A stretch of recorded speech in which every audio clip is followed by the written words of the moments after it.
bien, muchas gracias. Ya para finalizar las conferencias de esta tarde, va a ser a cargo de Silvia Rosario Heigen, de Puerto Rico, y va a tratar...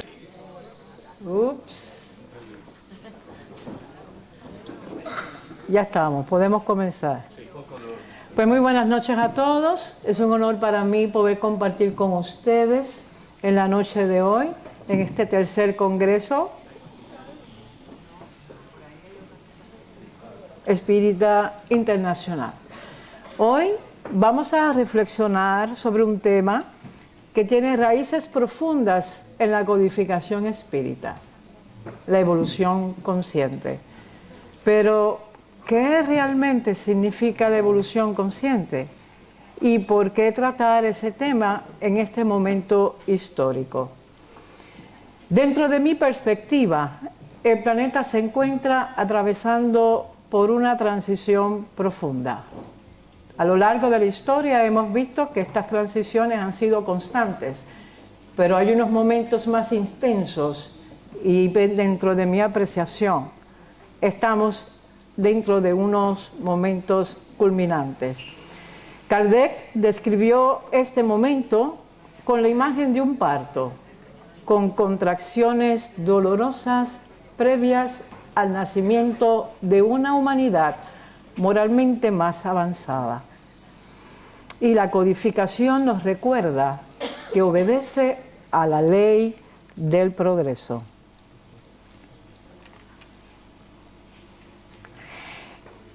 Y la primera pregunta que les invito a reflexionar es: ¿estamos realmente dirigiendo nuestra propia evolución? ¿O seguimos avanzando por inercia y repetición de experiencias? Hoy vamos a recorrer un camino histórico que nos va a ayudar cómo hemos llegado hasta aquí, desde el inicio de la codificación espírita, y cómo ciertas ciencias emergieron que sin saberlo se alineaban a los paradigmas espíritas. Porque dentro de los objetivos que quiero... Dentro de los objetivos que quiero trazar en la noche de hoy es tocar el paradigma fundamental de la doctrina espírita que explica la evolución del espíritu, porque si hablamos de evolución consciente, tenemos que fundamentarlo en un paradigma, para beneficios de aquellos que no conocen o están comenzando con la doctrina, de manera que puedan seguir con un hilo más cómodo la conferencia, ¿verdad? Luego lo voy a alinear con herramientas concretas, porque la intención de esta conferencia es proveer herramientas que vayan en dirección a lo que yo definí la evolución consciente. Y vamos a conocer a grandes rasgos estas herramientas, y mi invitación es que aquellas personas que puedan identificarse con ciertas necesidades, porque como ya hemos hablado, hay diferentes niveles de conciencia que están aquí compartiendo en la noche de hoy, y hay algunos que puedan tener unas necesidades específicas en unas áreas y otros en otras, y puede ser que algunas de las herramientas que yo provea pueda ser útil. Y mi invitación es, siempre hay procesos más profundos que a lo mejor es importante poderlos seguir oportunamente a través de procesos psicoterapéuticos que nada tiene que ver ni se riñe con la doctrina espírita. Van a entenderlo luego que yo entre en detalle en la definición de evolución consciente. Esto es una definición muy personal, y a la luz de este marco es que yo desarrollé la presentación. ¿Okay?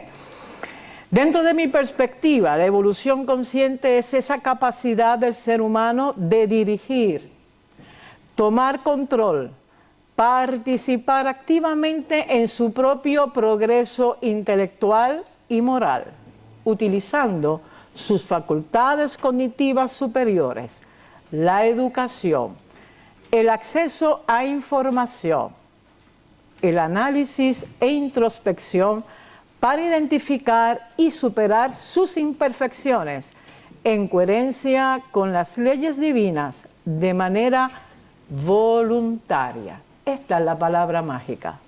Y no solo por el aprendizaje doloroso de la experiencia. Para comprender la evolución consciente, hay que mirar primero hacia atrás. Y vamos a ver cómo la codificación espírita sentó las bases de una visión integral del ser humano y cómo con el paso del tiempo distintas corrientes de la psicología y la ciencia fueron aportando piezas claves para este mapa del desarrollo espiritual. Como mencioné, vamos a trabajar inicialmente con el marco teórico o el contexto de la base doctrinaria, ¿verdad? Muy bien. En el siglo XIX, Allan Kardec codifica el espiritismo y nos reveló algo fundamental. El espíritu es inmortal. Progresa moral e intelectualmente a través de la sucesión de vidas y lo hace en interacción constante con la vida material, aquí, en este espacio. ¿Por qué? Porque es aquí donde se pone a prueba la evolución de la voluntad del espíritu. El libro de los espíritus nos enseña que ese progreso puede acelerarse cuando lo hacemos conscientemente a través de la voluntad y no solo por la repetición de pruebas o por el dolor.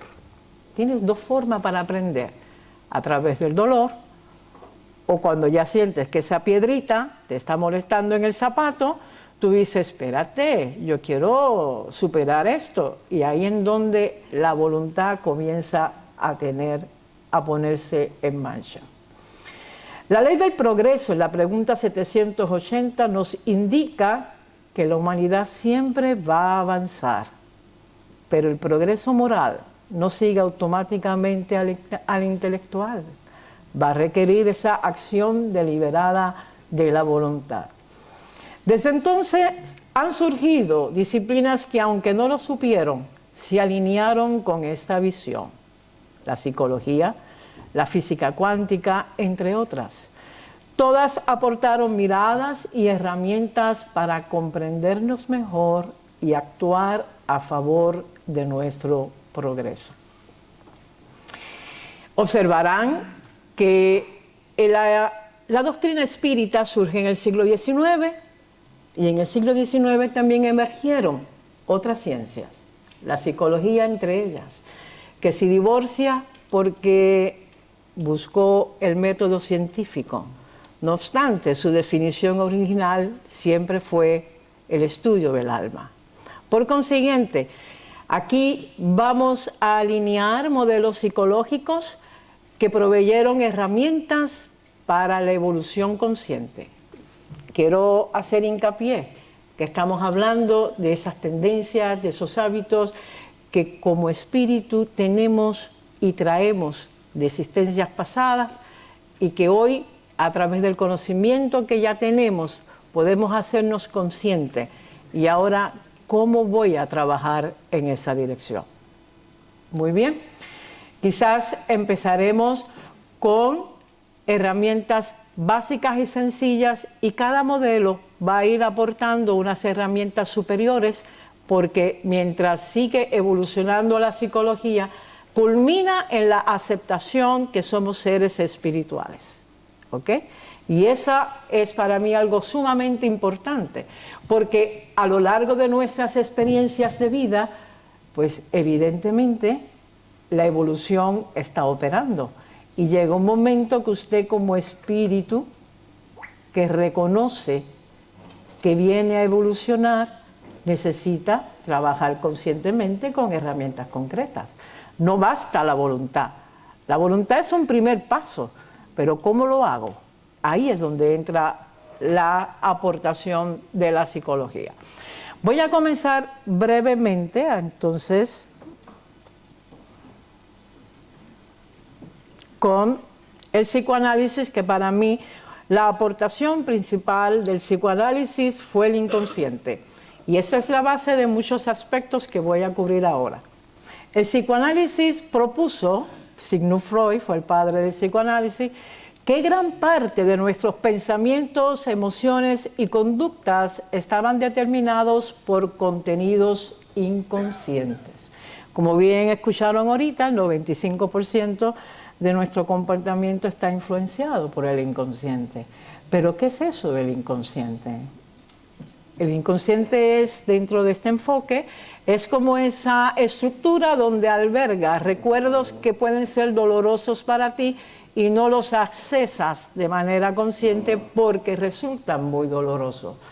Pero esto no está en el aire.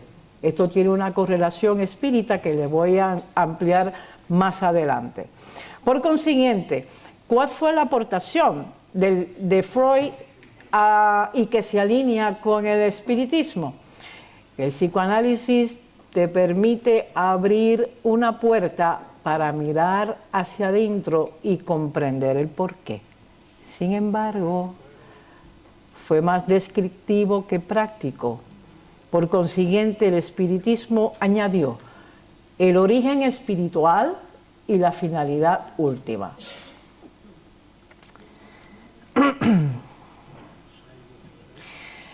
Vamos a ver ahora esa correlación espírita y Freud.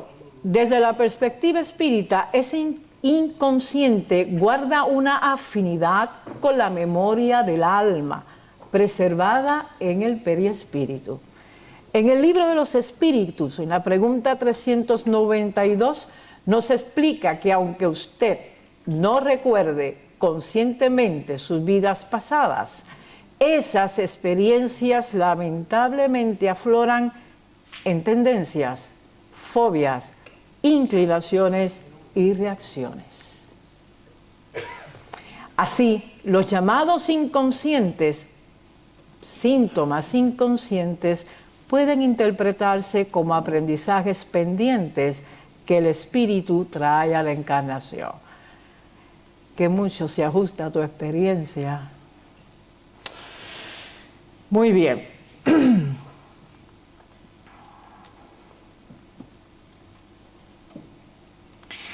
El psicoanálisis, como mencioné, abrió la puerta para mirar hacia adentro y comprender por qué. Pero la evolución consciente requiere una actividad cognitiva, que usted tenga la capacidad de identificar, también actuar, para elegir distinto, en coherencia con el propósito evolutivo. Ahora bien, entra el segundo modelo, el modelo conductista. Quiero hacer hincapié del psicoanálisis, ese inconsciente, ese almacén de información, de experiencias albergada en la memoria del espíritu, que está en el periespíritu, donde están las emociones. Por consiguiente, es ahí donde usted, en su programación de esta vida, usted viene a trabajar dentro del cúmulo de los ayeres, aquellos que usted está preparado para el hoy.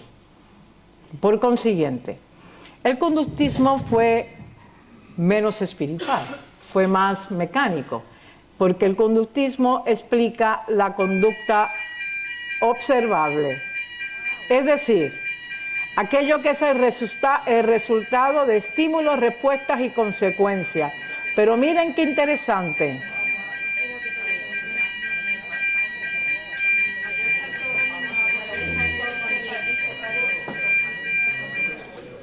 Ok, pero miren qué interesante. Si estamos hablando de hábitos, tendencias y demás, ¿cómo es que se forma un hábito? ¿Cómo es que surge un hábito? Y lo explicaron ahorita. El hábito es el resultado de conductas que de alguna manera fueron reforzadas y queda cristalizado y usted lo sigue repitiendo. Por consiguiente, si usted puede identificar hábitos y tendencias, como por ejemplo ser agresivo, ser impulsivo, poco tolerante, en Puerto Rico se llama eso mecha corta. Y acá también. Bien, pues entonces estamos hablando el mismo idioma. ¿Cómo podemos entonces regular ese comportamiento? Pues aquí hay un vídeo sencillito que nos va a permitir comprender cómo esa conducta fue reforzada. Y usted hace el análisis, porque usted se acuerda de su niñez. Por consiguiente, cada cual va a tener la oportunidad de autoevaluarse.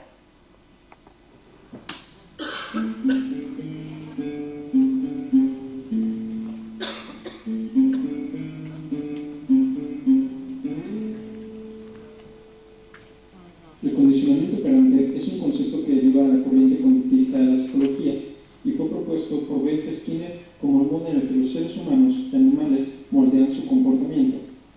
Según Skinner, existen 4 formas de moldear el comportamiento: refuerzos positivos, refuerzos negativos, extinción y castigo.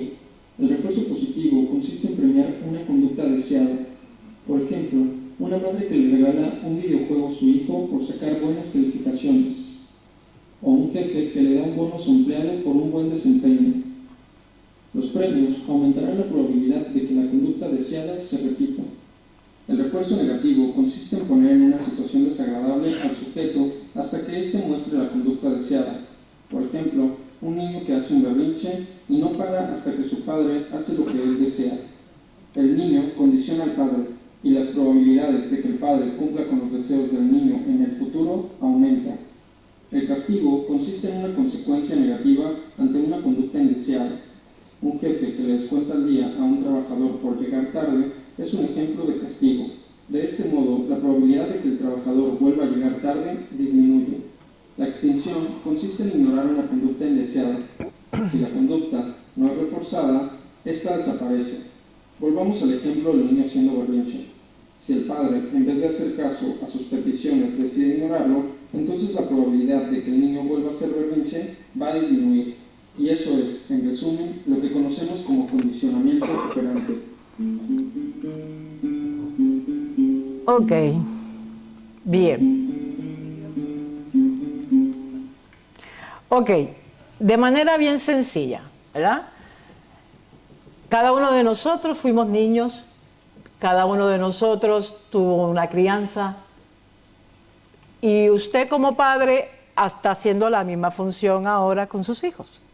Por consiguiente, ¿cuál es la responsabilidad de los padres?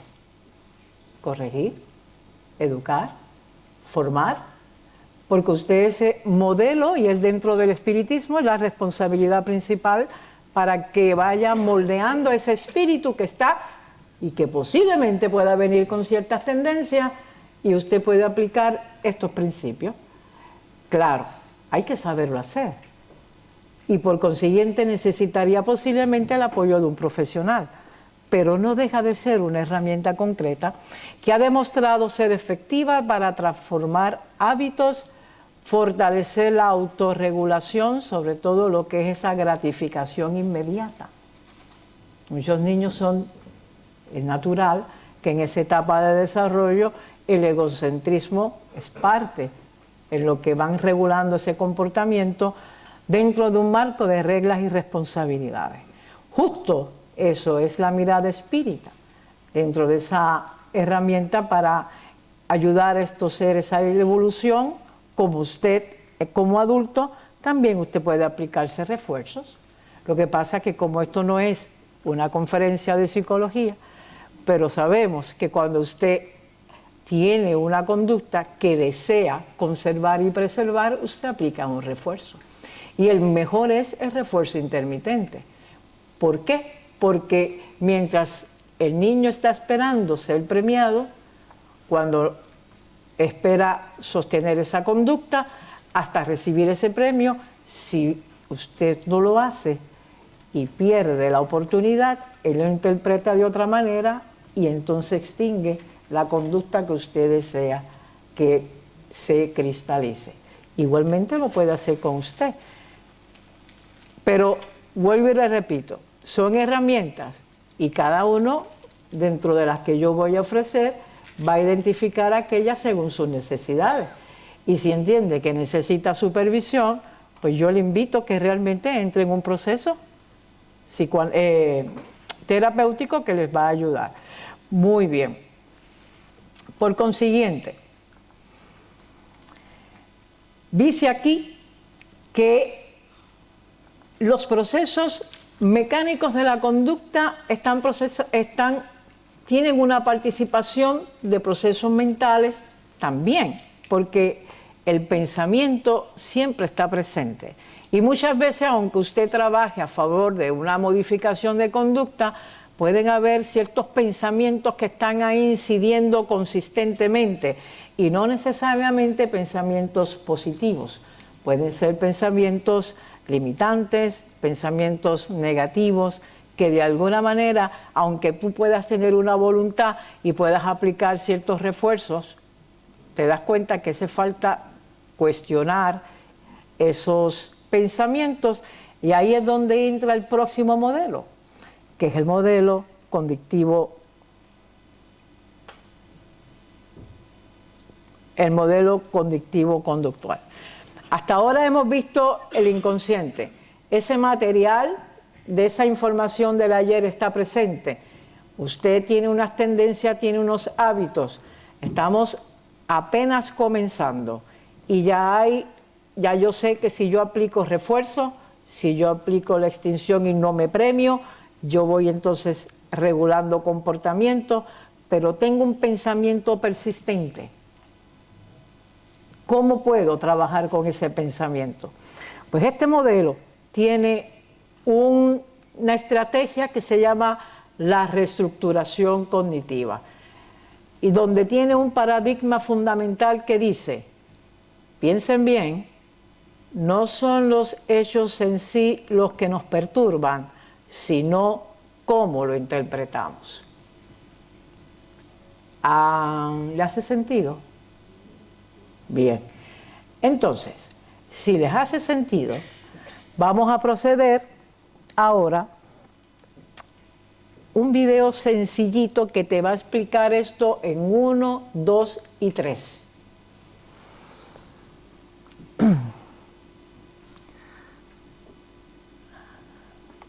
Terapia cognitivo-conductual en menos de 1 minuto. La terapia cognitivo-conductual tiene la sigla TCC en español y CBT en inglés. Trabaja sobre el principio de la filosofía estoica que postula que lo que perturba a una persona no es una situación en sí misma, sino la interpretación que hace esta persona sobre la situación, llevándole así a una acción. Por lo que son los pensamientos los que generan las emociones y por lo tanto la conducta. Por ejemplo, si tu pareja no te responde un mensaje y piensas me está siendo infiel, podrías sentir ira y luego hacer un escándalo. Pero si piensas seguramente no escuchó el teléfono, sentirás tranquilidad y le buscarás más tarde. Entonces, la terapia cognitivo-conductual se centra en la reestructuración de los pensamientos para una mejor gestión de las emociones y modificación de la conducta. Como vimos, este enfoque sostiene que no son los hechos en sí lo que nos perturban, sino nuestros pensamientos, ¿verdad? Pero ¿cómo surgen esos pensamientos? ¿Por qué surgen? ¿De dónde vienen? Pues estos pensamientos vienen de creencias profundas, formulados a lo largo de tus experiencias, de tu historia de vida. Lo que viviste, lo que aprendiste, lo que viste. Normalmente una experiencia dolorosa o repetida va a tender un pensamiento generalizado, lo que significa que esa generalización lo vas a traer a tu próxima experiencia que asocies con aquello que viviste. Así que una herida de antigua puede desencadenar en ti un pensamiento irracional, porque no necesariamente se tiene que repetir lo mismo, pero tú le estás dando la fuerza a través de ese pensamiento. Por consiguiente, va a disparar una emoción que no va a ser elevada, va a estar en proporción de ese pensamiento limitante o perturbador. Por consiguiente, si vimos en el ejemplo que nos vimos ahora, hubo una respuesta, un pensamiento: si no me responde, me es infiel. Vamos a ver esto más detenidamente. Como no estamos en una clase de psicología, pero estamos buscando comprender cómo operan nuestros pensamientos, ¿verdad? ¿Y cómo podemos neutralizarlo? Pues una de las herramientas es la reestructuración cognitiva. ¿Y en qué consiste eso?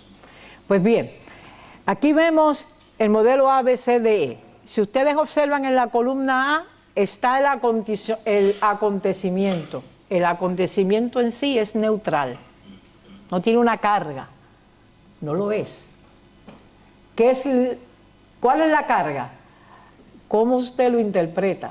Pero como ya sabemos que nuestra interpretación no es una interpretación objetiva, va a ser una interpretación subjetiva porque me recordó lo que me sucedió, no quiero que me vuelva a pasar, pero entonces lo asocio y vuelvo otra vez y rescato el mismo pensamiento, va a disparar una emoción perturbadora.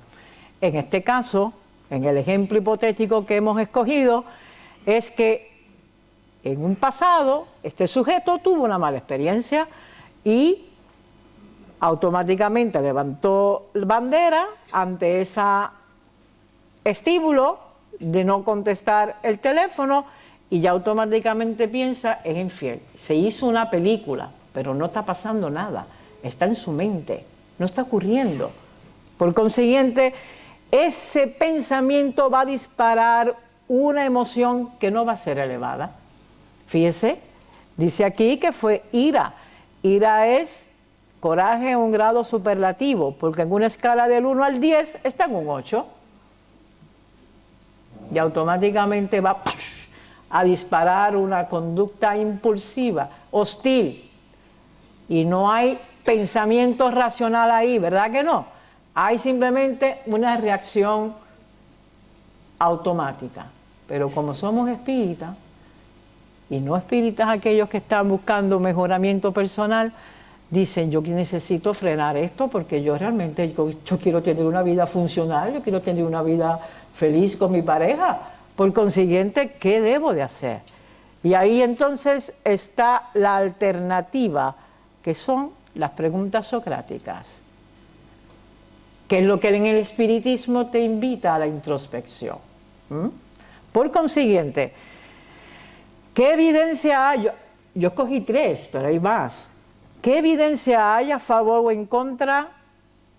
Porque puede ser que en el pasado yo haya vivido eso, pero la realidad es que se supone que yo madure de las experiencias, tenga que reevaluar qué fue lo que yo hice, si yo tuve cartas en el asunto, cuál es mi responsabilidad y cómo eso me va a llevar a elegir mejor en un futuro. Así que yo tengo que empezar a descartar. Si yo no hice eso, pues tengo que empezar a revisar. Si lo hice, pues tengo que ya calmarme un poquito porque ya yo estoy viendo que es que estoy reaccionando de una manera impropia y no tengo verdaderamente razón suficiente como para validar que mi pensamiento sea el correcto. Luego viene una otra pregunta. ¿Qué posibles explicaciones pueden haber? A lo mejor pasaste por alto que esa persona tiene unas reuniones y tiene que estar con su teléfono apagado, como por ejemplo aquí, estás aquí, no puedes tener el teléfono encendido. Por consiguiente, automáticamente ya comienzas a decir, espérate, la verdad que yo como que estoy exagerando la cosa. Pero déjame buscar una tercera pregunta. ¿Qué me diría alguien objetivamente? Y esa persona va a decir, chicos, si lo que pasa es que tú lo estás viendo así, pero no te da origen a esto, realmente. Y ahí la persona comienza como a evaluar y a decir, ven acá, espérate, yo creo que yo estoy como añadiéndole demasiada importancia a este asunto, pero caramba, tengo que revisar esa inseguridad que yo tengo. Entonces tengo que tomar una acción más proactiva. Déjame respirar y aplicar la respiración para calmarme y déjame salvar la situación y déjame escribir un mensaje sensato, esperar la respuesta antes de llegar a una interpretación. Esto se llama reestructuración cognitiva. Yo no me atrevo a preguntar aquí cuántos son impulsivos, ni me atrevo a preguntar aquí cuántos llegan a conclusiones rápidas, ni me atrevo a hacer esas preguntas íntimas. Yo se las dejo a que ustedes lo evalúen, pero ya ustedes saben, ¿verdad? Oye, veo a muchos riéndose, eso me preocupa. Lo que quiero hacer hincapié es que hay formas ahora para poder realmente reestructurar el pensamiento. Es mi invitación, ¿eh? Pueden buscar mayor información. Perfecto. Entonces, ¿qué nos dice el espiritismo con relación al pensamiento? Dice que la intención vale más que la forma del acto y nos invita a ese examen de conciencia. No si usted dice, ojalá y se muera el condenado.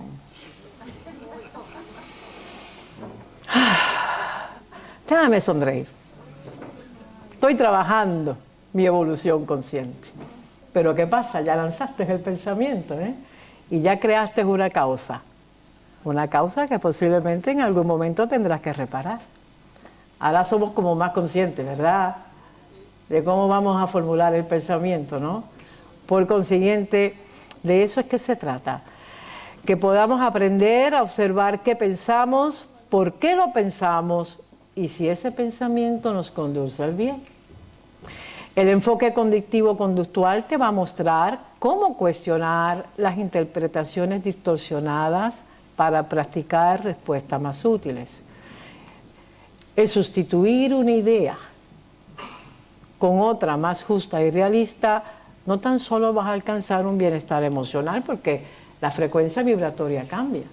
Ya no te sientes como que, ¿verdad?, estás siendo infiel, sino que y automáticamente bajas y ya puedes pensar con mayor claridad. Por consiguiente, estás trabajando tu progreso espiritual porque estás armonizando tu pensamiento, sentimiento y conducta con las leyes divinas. Casi nada, casi nada. Fortaleciendo tu paz interior y esa autocorrección moral.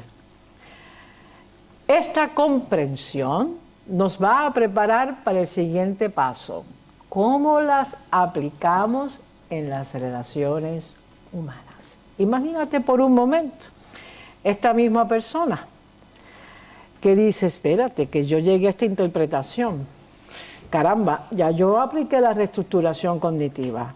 Ya yo trabajé de manera inmediata el frenar ese pensamiento para poder enfrentar la situación de una manera más apropiada.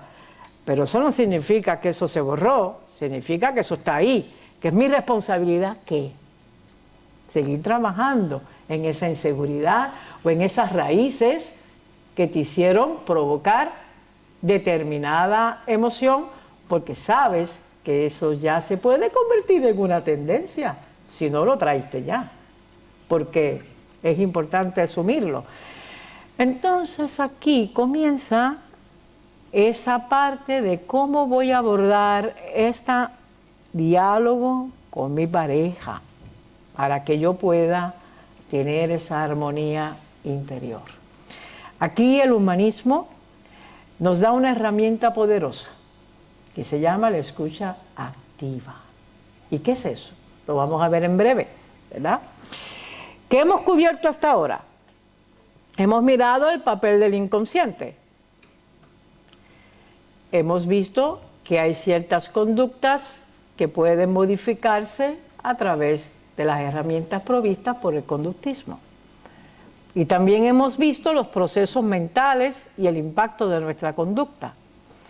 A diferencia del conductismo, que se centra en la conducta, y el cognitivismo, que mira los procesos mentales, el humanismo enfoca en el ser, en esa dignidad, porque en una relación de pareja son dos. Por consiguiente, yo tengo que tratar dignamente a una persona como yo quiero que me traten a mí. Por consiguiente, nos recuerda que hay un potencial de cambio, y esto es lo maravilloso del humanismo.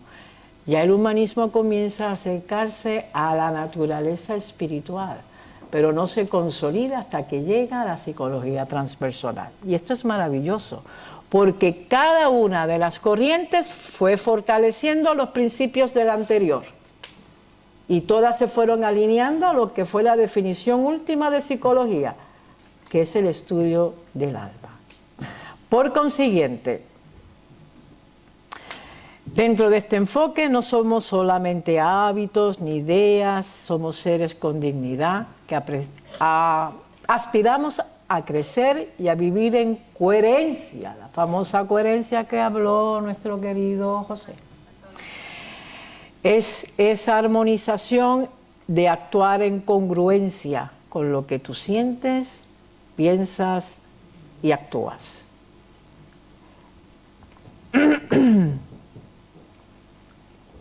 Dentro del humanismo destaca 3 actitudes importantes, ¿verdad? La autenticidad, la aceptación y empatía. Estos son palabras mayores. Aquí donde se separan los niños de los hombres, como dicen en Puerto Rico. ¿Por qué? Porque hay que tener una voluntad para aprender a conectar con quien tú eres, ¿verdad?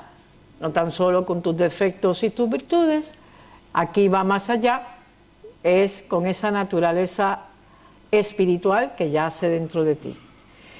Y lo segundo, la aceptación. Dios mío, reconciliarte con lo que es sin pelear con la realidad. Qué difícil se nos hace eso. Levanta la mano los que para aquí es bien fácil eso. No veo ninguna. Empatía. Tratar al otro como te gustaría ser tratado. ¿Por qué es importante estas actitudes dentro de este modelo? Porque ellos parten de la premisa de que tiene que haber una congruencia y cada uno de nosotros en nuestra historia personal también se hace un examen de conciencia, se va a dar cuenta que usted es una persona infeliz cuando usted no vive en esa congruencia. Entonces, ¿cómo lo vamos a poder hacer?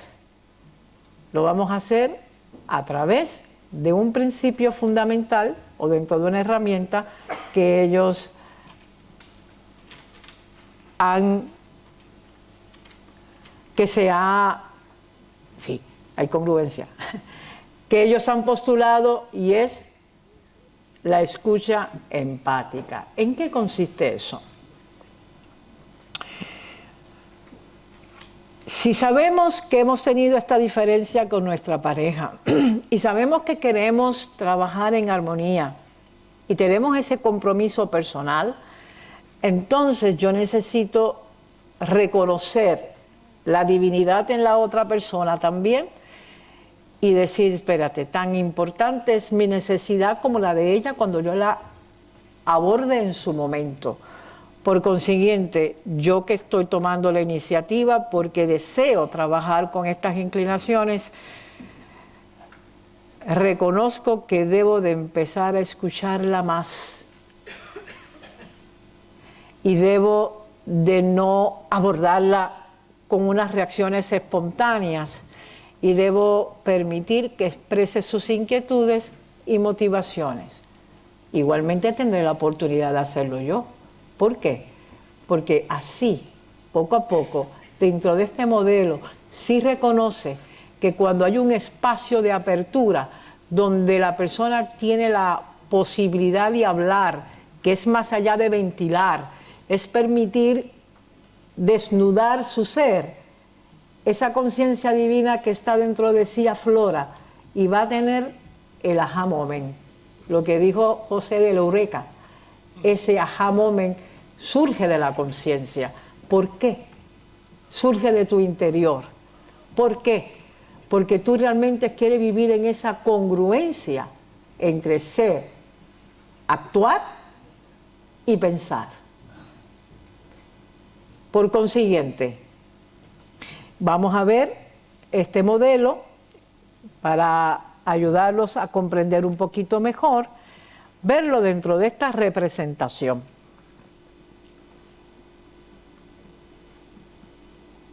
El poder transformador de la escucha activa.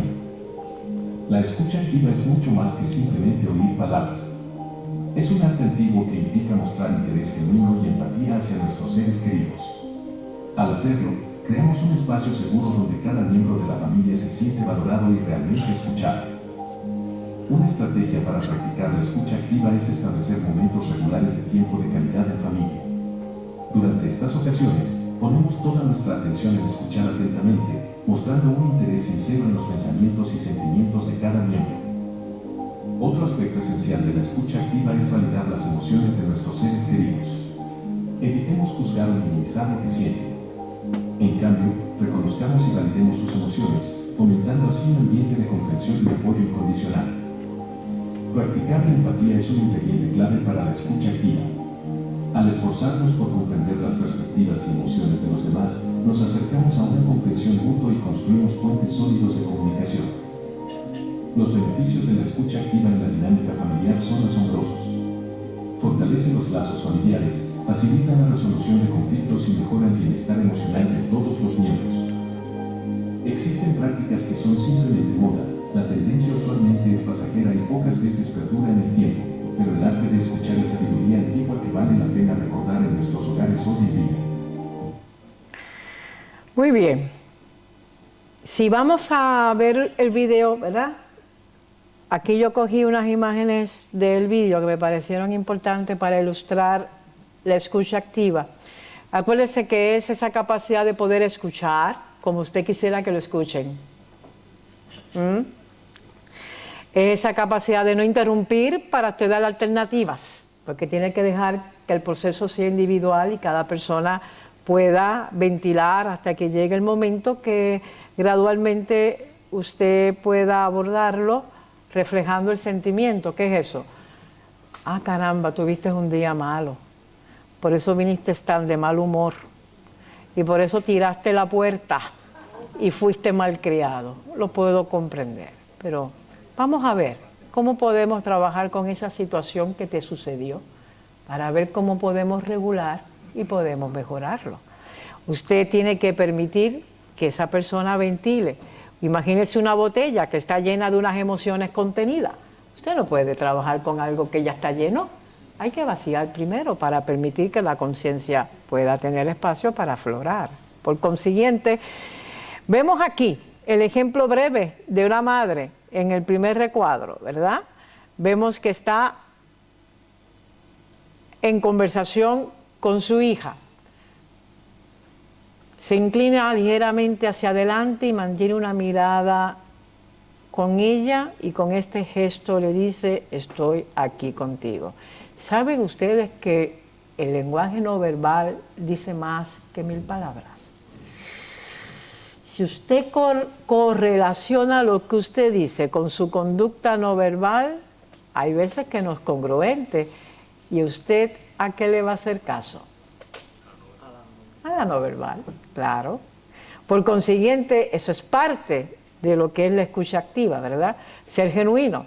Me encantó el padre que guardó silencio y no interrumpió en lo absoluto y permitió que su niño pudiera terminar de expresarse sin prisa y luego abordó y posiblemente reflejó y validó la emoción, mostrando que no solo lo oyó, sino que lo entendió. Muy importante. A diferencia quizás de las otras conferencias, esta es como más práctica y más directa, posiblemente con su situación de vida, ¿verdad? De manera que usted tenga esa oportunidad de hacer esa reflexión. Luego vemos a la madre, en el recuadro último, que abraza a su hija y sonríe suavemente, reforzando con el cuerpo que está comprendiendo. ¿Y cuál es el beneficio inmediato que tienen los menores? Sus rostros se relajaron, apareció una sensación de alivio y confianza. Y ahí es que se abre el diálogo para que pueda escuchar. Por eso mi exhortación es bien simple. La próxima vez que tu hijo, tu pareja, un ser querido quiera hablarle, regálale tu presencia plena. Míralo, escúchalo, refleja y valida sus sentimientos, que no tiene que ver con que usted le dé la razón. Una cosa no tiene que ver con la otra. Usted simplemente está reconociendo que ese fue el sentimiento que te abordó. Pudo haber sido el incorrecto, pero fue el que afloró en ese momento. Y usted después que baja, me quedan 5, después que baja, ahí comienza entonces en ese diálogo constructivo, ¿verdad? Luego entonces quiero dejarlos para que reflexionen con 3 preguntas. La primera, en sus conversaciones busca más ser escuchado o escucha con curiosidad a su hijo o pareja. No contesten, por favor. ¿De qué me hago responsable cuando la comunicación se tensa? Por favor, no contesten. Tercero, si una situación similar ocurriera hoy con este nuevo conocimiento, ¿qué harías distinto para contribuir al bien común? ¿Verdad? Por consiguiente, el humanismo te recuerda vivir en esa coherencia interior. Y la psicología transpersonal, que es la última, sí reconoce esa naturaleza espiritual. Pero esta no me preocupa tanto si la llego a cubrir plenamente o no, porque me encantó la presentación de Clara, porque resumió las herramientas que la psicología transpersonal y el espiritismo se alinean. ¿Por qué? Porque si analizamos la práctica del silencio, la meditación y la oración, aquellos que lo han hecho con una devoción, con una humildad, con un deseo genuino de trascender sus imperfecciones y se tornan receptivos, créeme, la presencia espiritual te habla y entonces te ayuda a esclarecer gradualmente. Por eso es que se invita a esa introspección, porque solo así y ese silencio va a permitir que tú conectes, pero si te saboteas el proceso acondicionándolo con lo que tú quieres, evitas hacer esa conexión genuina y eso hace la gran diferencia. Otra cosa que mi carácter personal lo he hecho, y con esto cierro, es la gratitud y el diario espiritual. Un diario de gratitud y diario espiritual es una herramienta poderosa. La gratitud va a entrenar esa mirada en lo que hay y no en lo que falta, y te va a ayudar a reconocer la presencia del bien en lo cotidiano. El diario espiritual te va a aportar una claridad, ordena la conciencia y fortalece la confianza. ¿Por qué? Porque no se trata solo de anotar lo que agradeces, sino de reflexionar más a fondo. ¿Por qué lo agradezco? ¿Y qué significado tiene para mi crecimiento personal y espiritual cada experiencia del día? Y por último, y lo dijeron aquí ya compañeros anteriores, el servicio y la compasión cotidiana. Descentralizarte de ti. Tú no eres el sol y los demás no son satélites a tu alrededor. Eso va a desinflarte el ego, mal sano, ¿eh? Nos conecta con los demás y con esa expresión de la espiritualidad en función del bien común. Un gesto pequeño, una escucha activa, una palabra amable te va a ayudar a abrir el corazón, a fortalecer los vínculos, pero sobre todo a trabajar la evolución consciente. Muchas gracias.